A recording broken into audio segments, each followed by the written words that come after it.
Hey, thanks for clicking. How you doing? Dandadan is an amazing manga that I read not too long ago and recently finished rereading.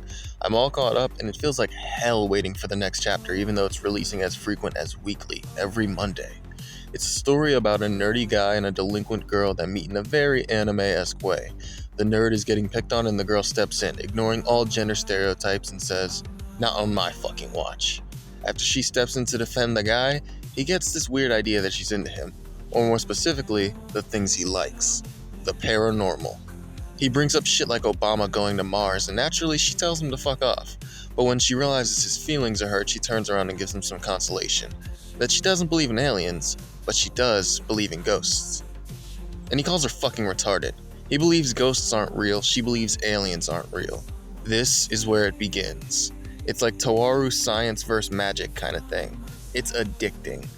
Long story short, the guy loses his dick. They fight the yokai granny that yanked it, and he gets it back.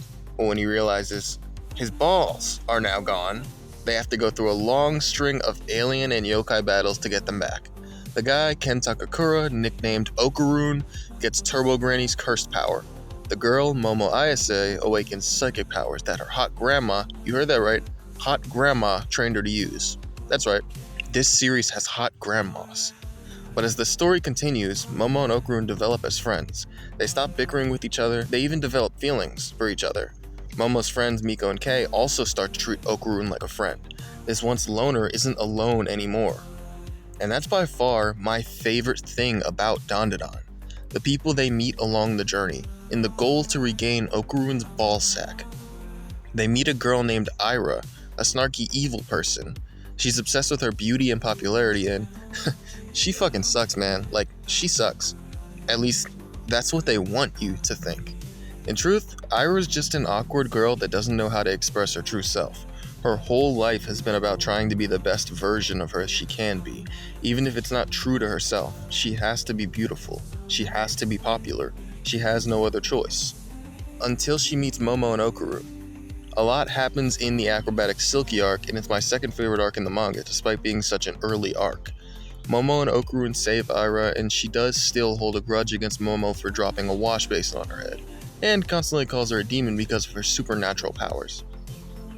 But she now respects Momo enough to sacrifice her popularity, the thing she built her entire school life on, simply because people were bad-mouthing Momo in her class. This is just the start of Ira's growth. Throughout the series, she bickers with Momo and calls herself the leader of their group because she's the most beautiful or whatever, but at one point, the bickering stops. Her and Momo become genuine friends, and it's never verbalized, it just happens. Ira also stops pretending to be the perfect nice girl even around Okarun, who she has a crush on. She starts to be her real, rough, mean self, and everyone loves her for it. Because they're also assholes sometimes. Nobody's perfect, and seeing Ira grow out of that shell, that facade, was an amazing experience. This is what I believe makes Dandadan truly special. So many great characters with so many great stories. For me, the alien and yokai stuff is in the background. The character development is what I find myself focusing on above all else. Okarun, Momo, Seiko, Turbo Granny, Ira, Gigi, Kinta, Vamola, Rin. They all grow in their own subtle ways that the story doesn't verbalize. You just have to pay attention to the characters and panels they're in. Okarun becoming more of a badass, Momo replacing her Ken Takakura poster with alien posters, Ira being more comfortable with herself, Gigi still being a big goofball, but now Vamola copies him, Kinta only feeling truly at home with the squad, Vamola slowly learning their language and being able to communicate with everyone, Rin becoming more accepting of Momo and Ira, who she didn't like initially. Even the motherfucking Turbo Granny starts to feel like family, and she's the reason all this shit began. It gets to a point where when Okarun finally does complete his deal with her, and she leaves, everyone misses her. Seeing this table grow is the most beautiful thing ever. After each big battle, the ones that partook in the fight get a free meal from Seiko, and she just doesn't give a shit how many people join in as long as they're young. This is the crux of Dandadan camaraderie. That is why it's so amazing. If you haven't, I highly recommend reading or watching Dandadan. Throughout this entire video, I didn't even mention the stellar art. That speaks volumes. Keep in mind, this godly ass art is releasing weekly. There's no inconsistency either.